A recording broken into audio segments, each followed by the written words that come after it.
오늘 우리에게 주시는 하나님의 말씀은 아모스 5장 1절에서 17절까지의 말씀입니다. 구약성경 1278쪽입니다. 아모스 5장 1절에서 17절까지의 말씀을 저와 여러분이 한 절씩 교독하겠습니다. 이스라엘 족속아, 내가 너희에게 대하여 애가로 지은 이 말을 들으라. 전혀 이스라엘이 엎드러졌으며 다시 일어나지 못하리로다. 자기 땅에 던지우며 일으킬 자 없으리로다. 주 여호와께서 이와 같이 말씀하시되 이스라엘 중에서 1000명이 행군에 나가던 성읍에는 100명만 남고 100명이 행군에 나가던 성읍에는 10명만 남으리라 하셨느니라. 여호와께서 이스라엘 족속에게 이와 같이 말씀하시기를 너희는 나를 찾으라. 그리하면 살리라. 베델을 찾지 말며 길갈로 들어가지 말며 부엘세바로도 나아가지 말라. 길갈은 반드시 사로잡히겠고 베델은 비참하게 될 것임이라 하셨나니. 너희는 여호와를 찾으라. 그리하면 살리라. 그렇지 않으면 그가 불같이 요셉의 집에 임하여 멸하시리니 베델에서 그 불들을 끌 자가 없으리라. 정의를 쓴 쑥으로 바꾸며 공의를 땅에 던지는 자들아, 묘성과 삼성을 만드시며 사망의 그늘을 아침으로 바꾸시고 낮을 어두운 밤으로 바꾸시며 바닷물을 불러 지면에 쏟으시는 이를 찾으라. 그의 이름은 여호와시니라. 그가 강한 자에게 갑자기 패망이 이르게 하신즉 그 패망이 산성에 미치느니라. 무리가 성문에서 책망하는 자를 미워하며 정직히 말하는 자를 싫어하는도다. 너희가 힘없는 자를 밟고 그에게서 미래 부당한 세를 거두었은즉 너희가 비록 다듬은 돌로 집을 건축하였으나 거기 거주하지 못할 것이요 아름다운 포도원을 가꾸었으나 그 포도주를 마시지 못하리라. 너희의 허물이 많고 죄악이 무거움을 내가 아노라. 너희는 의인을 학대하며 뇌물을 받고 성문에서 가난한 자를 억울하게 하는 자로다. 그러므로 이런 때에 지혜자가 잠잠하나니 이는 악한 때임이니라. 너희는 살려면 선을 구하고 악을 구하지 말지어다. 만군의 하나님 여호와께서 너희의 말과 같이 너희와 함께 하시리라. 너희는 악을 미워하고 선을 사랑하며 성문에서 정의를 세울지어다. 만군의 하나님 여호와께서 혹시 요셉의 남은 자를 불쌍히 여기시리라.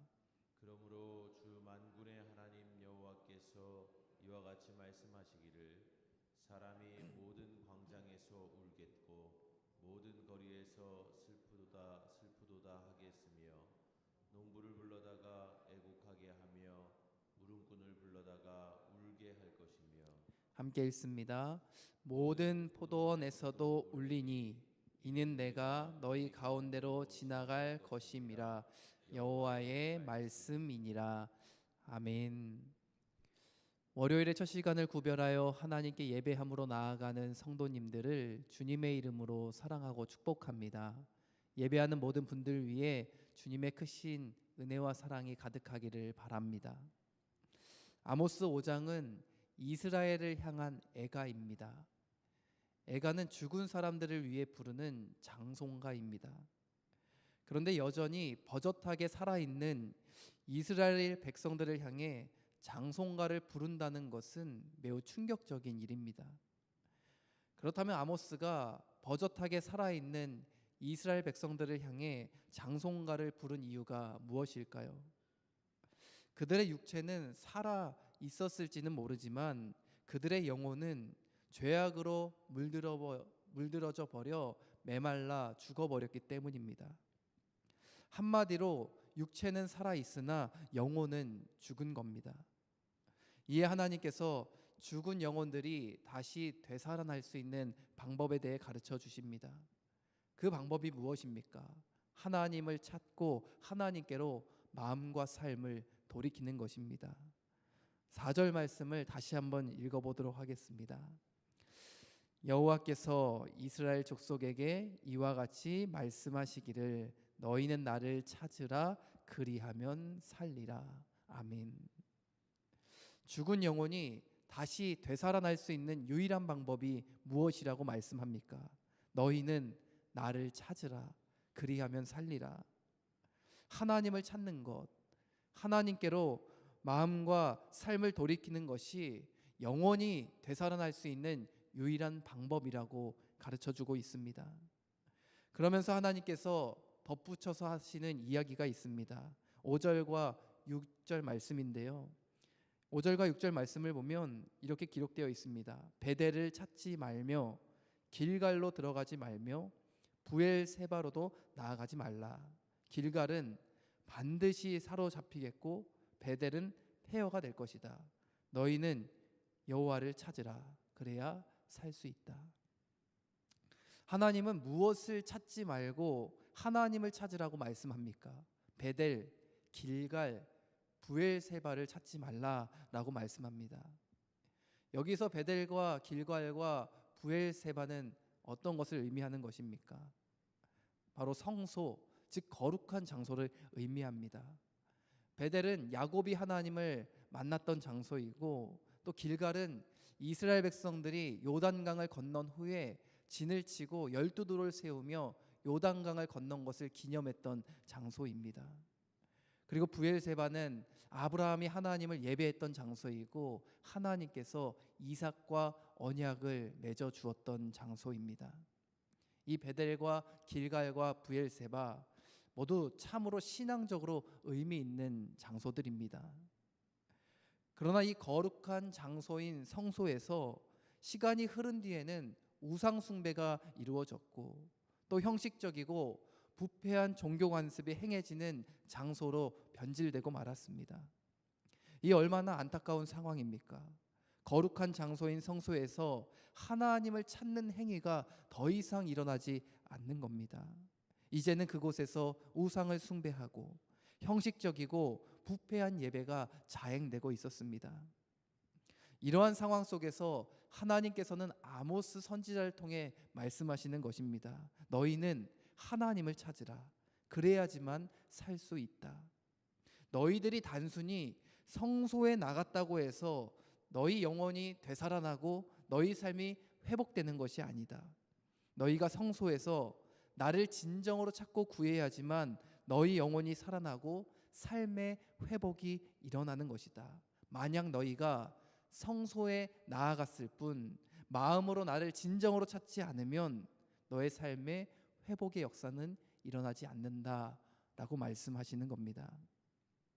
이 말씀은 오늘을 살아가는 우리들에게도 아주 깊은 교훈을 줍니다. 우리의 영혼과 삶의 회복은 단순히 종교적인 행위만으로 일어나는 것이 절대로 아니라는 것입니다.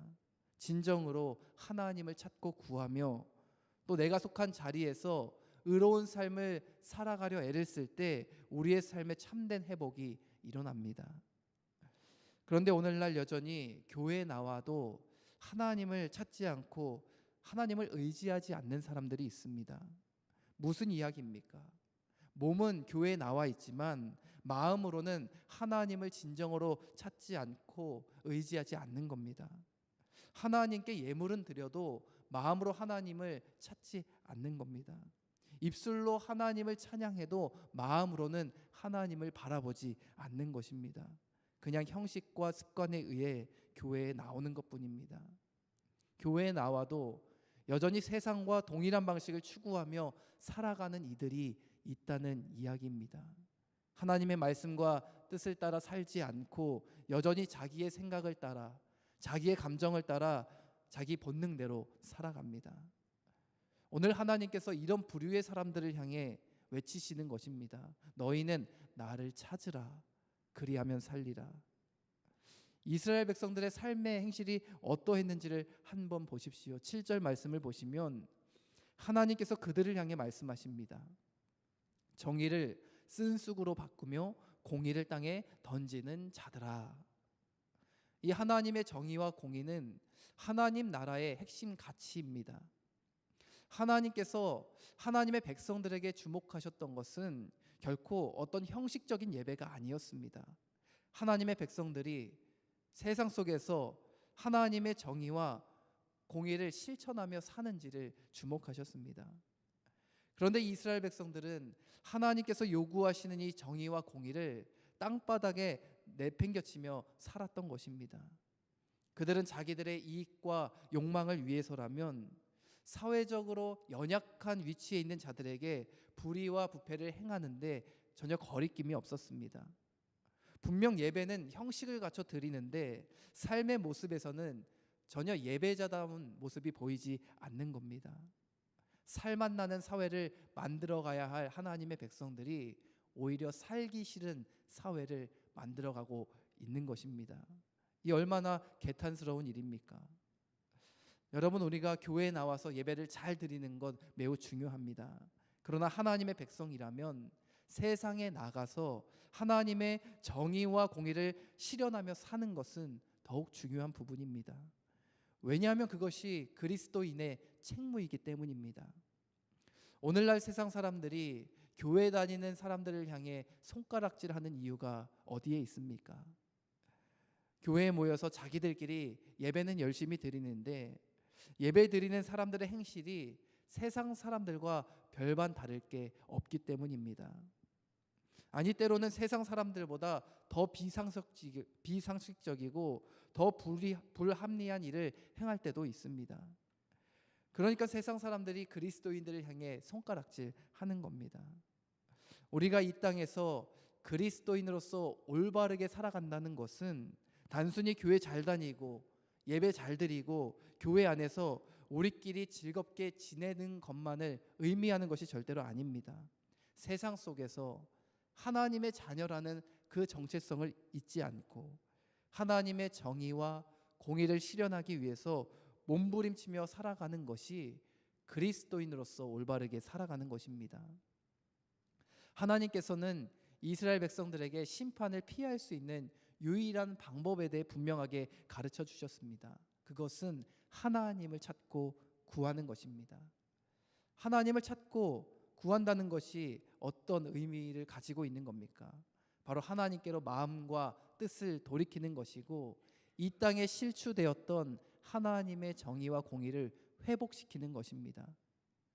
물론 세상에서 하나님의 말씀을 기준 삼아 살아가면 세상 사람들의 시선은 그리 곱지 않을 수 있습니다. 불의와 부패가 만연한 세상에서 옳고 그름에 대해 말하는 사람들을 분명 불편해할 것입니다. 또한 바른 말 하는 사람들을 꺼려할 것입니다. 융통성이 없다라며 답답해할지도 모릅니다. 그럼에도 불구하고 그리스도인은 옳고 그름에 대해 당당하게 말해야 하며 또 바른 말을 전해야 합니다. 더욱이 융통성이 없어 보이는 믿음의 고집이 필요합니다. 그렇게 이 땅에서 다시 하나님의 정의와 공의를 회복시키고자 하는 거룩한 몸부림이 있을 때에 다시 우리의 영혼이 살 수 있는 회복의 길이 열립니다. 사랑하는 성도 여러분, 우리의 영혼과 삶의 진정한 회복은 하나님을 진정으로 찾고 구할 때 일어남을 믿으시기를 바랍니다. 하나님이 미워하시는 악은 멀리하고 이 땅에서 하나님의 정의와 공의가 실현되어지기를 힘써 노력할 때 여러분의 삶에 참된 회복이 임합니다. 하나님은 형식적인 예배만 드리고 하나님의 정의와 공의를 땅바닥에 내팽개쳐 버렸던 이스라엘 백성들을 향해서 심판과 멸망을 선언하셨습니다. 혹시 우리의 모습이 이스라엘과 같은 모습은 아닙니까? 형식적인 예배만 드릴 뿐 여전히 세상의 방식을 따라가며 하나님이 미워하시는 그 악을 행하며 살아가고 있지는 않습니까? 하나님이 우리들에게 원하시는 삶은 다시 이 땅 가운데 하나님의 정의와 공의를 세우는 것입니다. 그것이 하나님께 마음과 뜻을 돌이키는 것이고 하나님을 찾고 구하는 것입니다. 바라기는 저와 여러분이 형식적인 종교인을 넘어서서 하나님을 진정으로 찾고 구하는 신실한 믿음의 사람들로 거듭나시길 주님의 이름으로 간절히 축원합니다. 기도하겠습니다. 하나님, 우리 모두가 하나님을 진정으로 찾고 구하는 믿음의 사람들이 되기를 원합니다. 이스라엘 백성들이 형식적인 예배는 잘 갖춰 드렸지만 마음과 중심이 하나님을 떠나 있어 하나님으로부터 심판을 받게 됨을 보았습니다. 혹시나 우리의 삶의 모습이 이스라엘 백성과 같진 않은지요. 예배 형식은 있고 또 종교적인 행위는 있는데 마음과 중심은 하나님으로부터 멀리 떠나 하나님의 공의와 정의를 땅바닥에 내팽개치고 세상 사람들과 동일한 방식으로 세상을 살아가던 어리석은 모습이 있었다면 용서하여 주시옵소서. 이제는 다시 진정으로 하나님을 찾고 구함으로 마음과 삶을 주님께로 돌이키게 하여 주시고 하나님의 정의와 공의를 이 땅 가운데 실현시켜 나아가는 우리 모두가 되게 하여 주시옵소서.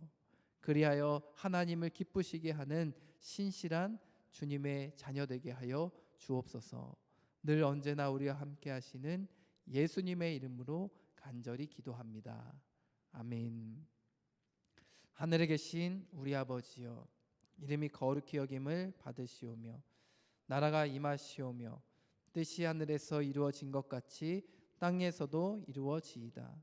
오늘 우리에게 일용할 양식을 주시옵고 우리가 우리에게 죄 지은 자를 사하여 준 것 같이 우리 죄를 사하여 주시옵고 우리를 시험에 들게 하지 마시옵고 다만 악에서 구하시옵소서. 나라와 권세와 영광이 아버지께 영원히 있사옵나이다. 아멘.